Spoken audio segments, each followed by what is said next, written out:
It's TK Friday, and today in the joy of editing, I'm doing another full edit. This time it's a black and white conversion using the TK Magic Mixer. Stay tuned.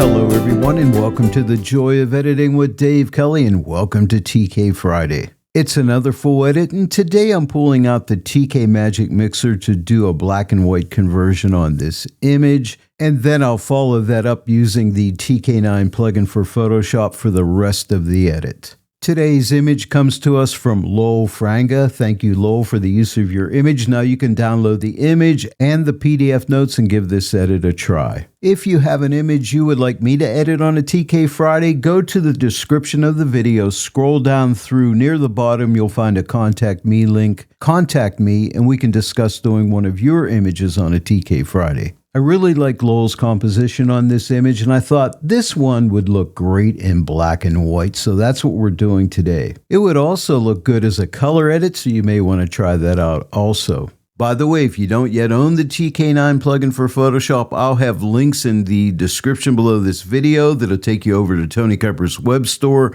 There you're going to find the TK9 plugin for Photoshop, a lot of great panels over there you can pick up.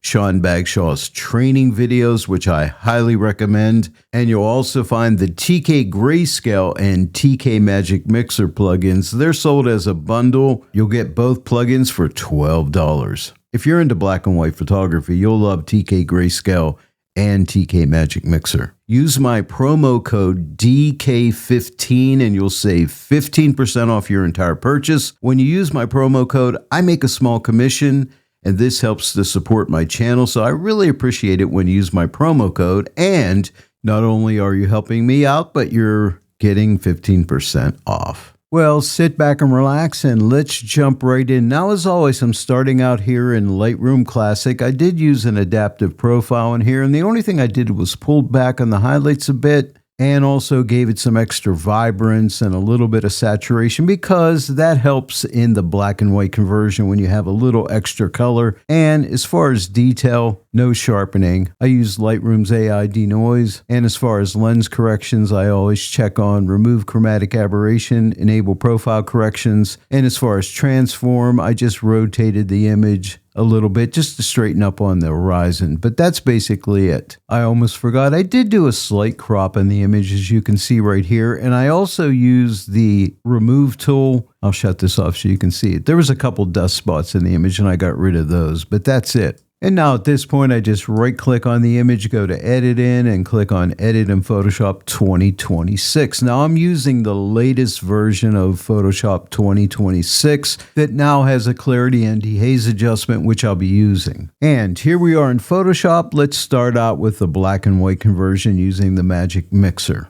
If you don't have the TK Magic Mixer yet that you could pick up at Tony Kuyper's web store, you could still do the edit because the Magic Mixer controls Photoshop's channel mixer. So you can just get my settings off these PDF notes and apply those to a channel mixer. And it also uses a black and white adjustment layer, and you can get my settings right here. So you can still do the edit. Let's do our black and white conversion with the Magic Mixer. Now, if your Magic Mixer isn't open, just come up to the Photoshop plugins and you're going to find the Magic Mixer there. Once it's opened, you can apply it in several different ways. You could click the randomizer button to apply it. And the randomizer is cool because if you don't know which way to take a black and white conversion, just click the randomizer and you may find a look that you really like. And then if you find one, but you keep going forward, you could come down here and click this button to step back or step forward. So that's nice. If you find a conversion you really like, you can click this button and save that out as a preset. If you want to reset the Magic Mixer, click this button right here to reset it. I'm going to delete this layer by clicking this button on my combo panel of the trash can. So that's one way of applying the Magic Mixer, by clicking this button. Another way is we have different color channels: red, green, blue, cyan, magenta, and yellow. Just click on any color channel that will apply the Magic Mixer. Now, what makes the Magic Mixer so special is the channel mixer is really hard to work with because you got to try to maintain 100% total here at all times. So whenever you move one of these adjustments for cyan, red, red, magenta, green, or yellow, blue, you always maintain that 100%. And you'll note when I move this, you'll see these other channels move slightly. You see that? They'll go in a different direction. So no matter what you do here, you'll always maintain that 100%. That's what makes the Magic Mixer so cool in my opinion. And you also have a brightness adjustment. You can lighten up your black and white conversion. You can right click to reset this, or you can add contrast with the contrast adjustment here. Right click to reset. So there's a lot of different options here. And again, to reset, you click this button right here. Also, if you want to see if you're clipping when you're making your conversion, you can click this button and you'll get a live clipping adjustment layer. If you're clipping, for instance, let me pull up the brightness here. You can see anything red is a highlight clipping. And now let me take the brightness slider to the left to darken up the conversion.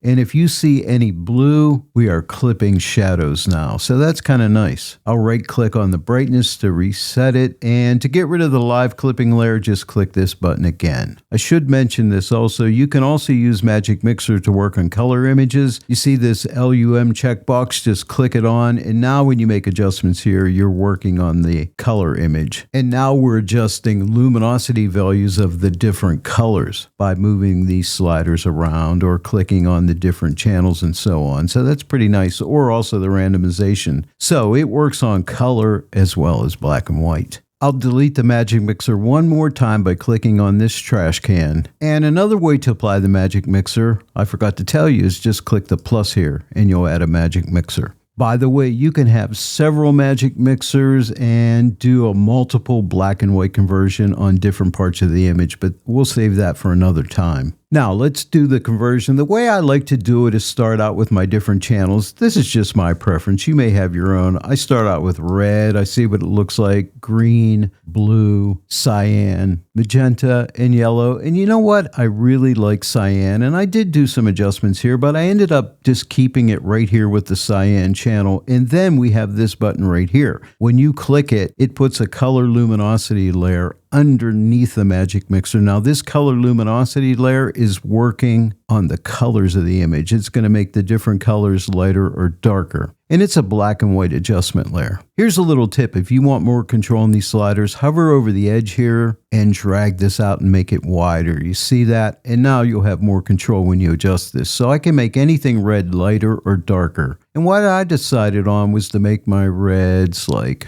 a -7. And then I work with yellows. You know, I can lighten up my yellows, darken my yellows. And I ended up bringing my yellows right here at 114. Now the greens, there's really no green in here, so I didn't touch that. I didn't touch cyan, but I did take my blues and darken up my blues a bit. Darkens up that sky. And I took that to right there, -16, and I didn't touch magenta because really no magenta in here. Let me shut this off. Here's before and here's after. So that's my black and white conversion. If I click this button on the Converse AX panel, we started out here and now we're here. And now what I want to do is click on the Magic Mixer layer to make it active, because the next adjustment I want to do, I want to make sure it goes above the Magic Mixer. That's important. Let me reduce the size of the panel. Hover right here. See the double arrow? As soon as you see it, start to drag, click and drag to the right, and you'll narrow the size of the panel. And I think right there should be good. The next adjustment I want to make is a balance and contrast of the overall image. So come up to the multi-mask panel, click on the luminosity mask button. And what I want is a midtones 3 mask. And this is only here to keep me from clipping shadows and highlights if I get too aggressive with my adjustments. I want to output this to a color grading tool. So we'll click this button right here. And I want to start with midtones. So we'll click the midtone button. And I just want to lighten up the midtones a bit. So we'll take this brightness slider to the right. And I'll take it to right there, +10. Now let's work on the shadows to add a little bit of contrast. So click on the shadow button. And let's just darken up the shadows. Not too much, but we'll take them over to right there, -20. And now let's click on the highlight button. And let's open up the highlights. We'll drag this brightness slider to the right over to right there, 43. Now let's shut off this layer. Here's before and here's after. So we're off to a good start. The next thing I want to do is boost up the midtone contrast in the foreground of the image, but not the sky. And I thought I'd try that new clarity and dehaze adjustment. And to get it, if you come down to the bottom right side of the Photoshop interface, see right here this little circle. give that a click, and these are all your different adjustment layers. Click on clarity and dehaze, and now we've added that. Now this will really crispen up the image and add that midtone contrast, so let's move clarity to the right, and this works great in a black and white image. So I'm going to take this over to right there, 73. And now we have the dehaze slider. If you move it to the left, you'll add haze to the image. Great for fog and things like that, but add it to the right and you'll clear up the image a little bit. And I'm going to take this over to right there, plus 18. Let me shut this off. Here's before and here's after. But I don't want it everywhere, and I think my buildings are getting too dark, so here's what we'll do. We're going to use a gradient, so come to your Photoshop tools and click on the gradient button. And also, we want to put a black mask on here, so come to the Combo or CX panel, click this button, that puts a black hide all mask on there. And now, come up to the gradient options bar, click right here. And if you have your TK gradients, what you want is a white to black gradient, so click right here. And now what I want to do is click right here and drag up to like right about here. If you hold your Shift key down, you can constrain this to go straight, and I want it to go to right about here. Now let me shut this off. Here's before and here's after. See, it only stays in the foreground area. Now, if it's too strong, you can pull back on the layer opacity if you want to, but I think I'd like it at 100% opacity. Now, I do want to add another clarity and dehaze layer and work on the building separately. So let's come back down here, the little circle, give that a click, and click on clarity and dehaze. We have another one.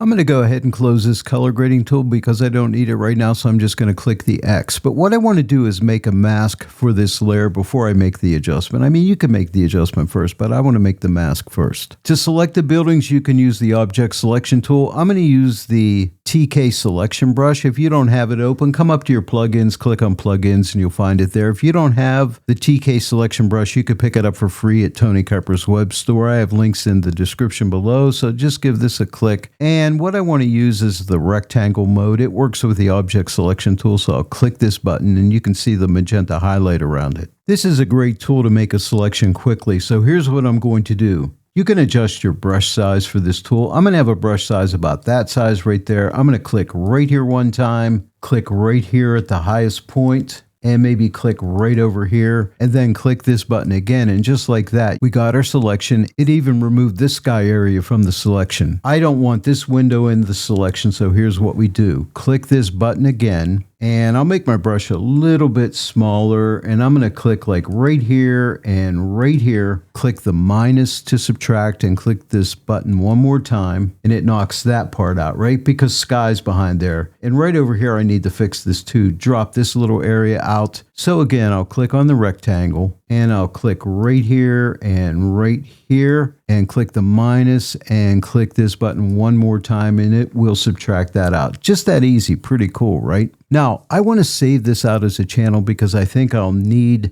this selection again. So come to the Combo or CX panel and click this button right here. You can enter the name of the mask if you want to. Let's just call this Buildings, and click OK. And now it saves that mask out as a channel, so we can use it again. Now, we need to apply this selection as a mask to this channel. So come to the Combo or CX panel, click on the Layer Mask Calculator, click on Active Selection, and click this button to apply it. And now what we can do is adjust the clarity. And I'll take this clarity to the right to bring out some nice clarity there, and I'll take it over to right there, 89. Now, if I take the dehaze slider to the left, I can lighten up this building. So what I'm going to do is move this to the left. See how the building lightens up? And let's lighten it up to maybe somewhere right around here. Looks good. Now let me shut this off. Here's before, and now here's after. So I like that extra detail in the building. So far, I'm happy with everything, but I think this fence is a little bit too light. Not much, just a little wee bit. So I want to tone it down a bit. And for that, I want to use a brightness contrast adjustment. So come up to the multi-mask panel, click this button right here. You'll get a brightness contrast adjustment. Now, I only want to darken the lightest lights, so here's what we'll do. We'll come to the multi-mask panel, click this button to go into Edit Blend Diff. I'm going to click on Zone 5. That's the lightest values of the image, and if you click the double arrow magenta, you can see it's hitting that fence perfectly. Over in here too, but I'll show you how we take care of that, and it's also getting this cloud, which I don't want, so now we can shut off the overlay. And now look at the fence. When I adjust the brightness slider to the left, I will darken all of the lightest lights in zone 5. And I want to take it down to like -40. That's it. Let me shut this off. Here's before, here's after, but it's also affecting this grass a little bit. So here's what we do. We'll put a black mask on here by clicking this button on the combo or CX panel, and then just click your white brush button. Make sure you're at 100% opacity. If you're not, type your 0 key. And now with a nice soft edge brush, all we need to do is paint right over this fence, just like this. Make sure you get it all. And the Zone 5 blend diff only targets the lightest areas on the fence. So let me shut this off. Here's before and here's after. As I study this image, I'm looking at this light grass over here. To me, it's too light. So I'm going to darken it using a multiply brush with a gradient. So to do that, come to the Combo 6 panel, hold down your shift key and click on the multiply button. That gives you a multiply brush. Basically, it's a curves adjustment layer in the multiply darkening blend mode with a black hide all mask. Click on the gradient tool. Make sure you're using the linear gradient. If not, click on it. Click this drop down. Make sure you have a white to black gradient. And I'm using my TK gradients. I'm just clicking on white to black. You want to make sure reverse is not checked on. And now you see my target tool. I'm going to click right here and drag up to right about here. Now let me shut this off. Here's before and here's after. You see that before and after? Now I'd like that effect a little bit stronger. So what we can do is double up on this layer. Come to the Combo CX panel and click this button right here. We'll copy that layer. Now if we don't want to see this line right here, we can click on this curve icon and that will go away. Now, I think that's too strong, so we can reduce the layer opacity on this top layer. So you could click right here and pull back on the opacity and add as much as you want, or if you have the free TK opacity plus, we can use it. What I'll do is click the 1 for 10% opacity, and then I'll just keep going up 20%, 30%, 40%, and stop where I like it. Here's 50%, and now here's 60%. Now let me shut off these two layers. Here's before, and now here's after. But I like it. It just darkens up this grassy area a little bit. Without it, it draws our eye too much, and with it, it keeps us into the frame. Now, I'd like to bring out a little bit more clarity in the buildings, and this time I'm going to use a TK clarity action. You're going to find it right here. Let's give that a click. It works with a high pass filter. It's going to sharpen this area more than Photoshop's clarity adjustment did. Notice we have a high pass filter dialog at a 10 pixel radius, which is a good radius for sharpening. That's the default. I'll leave it here and click OK. But I only want it on the building. But let me shut it off. Look at the building. Here's before and here's after. See how it sharpened up that building? Now remember, we saved out a buildings channel. So come to your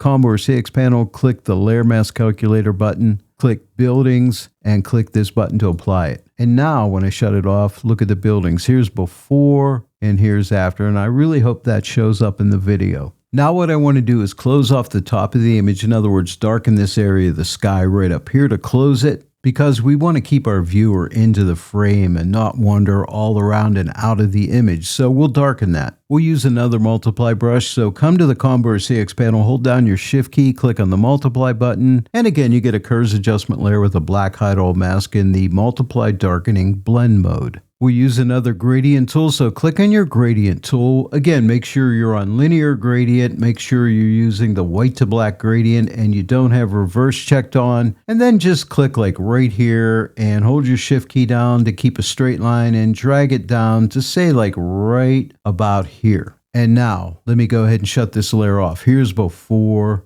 and here's after. Now I think it's a little too dark, so let's tone it down. I'll use opacity plus, click on the 8. That gives us 80% opacity. Let me shut this off. Here's before, here's after. This just keeps our viewer into our frame, engaged in our image. We are almost done. What I want to do is lighten up my midtones. I think the midtones are a little on the dark side, so here's what we'll do. Come up to the multi-mask panel, click on the luminosity mask button. I want a little stronger midtone. You know, we have midtones 1, 2, and 3. I'm going to use midtones 2. I'll put it to a curves adjustment layer. I want to lighten, so I'll use a screen blend mode. So come to the Combo or CX panel, click on the SCR button for screen blend mode. Now I think that's too light, so I'm going to use opacity plus to tone that down. Let's go to like 50%. I'll click the 5, that's 50. Here's 60. I'll click 7 for 70%, and I think I like that. Now here's a little tip with opacity plus. If you right click any one of these buttons, you'll see the before. So here's the before. I'll right click again, and here's the after. So I think I like 70%. I think I'll leave it there. Now one final step, and that's to add a vignette. If your TK actions aren't open, click a TK button on the Combo or CX panel, look for Vignette, it'll be at the top, click Vignette, a Gaussian blur dialog comes up with a radius that matches your image, and I usually just keep it there. I'll just click OK. Now it defaults at 30% opacity, which is usually pretty good. Let me shut this off. Here's before and here's after. You know, if you need it stronger, you could click on the 5 on opacity plus, you know, whatever you think, but I'm going to click on 3. I think that's good. Let me shut this off again. Here's before, here's after, but I think we are good to go. Well, let's do an overall before and after. I always like doing this. So come to the Combo or CX panel, click this button right here. This is the overall before. We started out here, and now we end up here. So I really enjoyed this edit today, and I do hope that you give it a try. Don't forget, download the image and the PDF notes. By the way, if you want to tone your image, click on the Magic Mixer layer and click this button right here. It defaults at a sepia tone. Now I usually find that's a little strong, so you could pull that back, and I usually like to take it back to like 3. So there's sepia tone, or you can take the hue slider and drag it through, maybe give it more of a selenium tone, maybe something like that, which I like a lot too. Let me shut it off. There's before the toning, there's after, so it's up to you. You can add a tone to your image if you want to. Well, there it is, everyone. I hope you enjoyed today's TK Friday. If you did, please give this video a like, share it with your friends, and if you're not yet a subscriber to my channel, please subscribe. Click the bell notification icon, click all so that you'll receive all notifications, and then every time I upload a new tutorial, you'll get notified about it. I want to thank each and every one of you for joining me today in the Joy of Editing with Dave Kelly, and I will see you all right here next time. But until then, happy editing.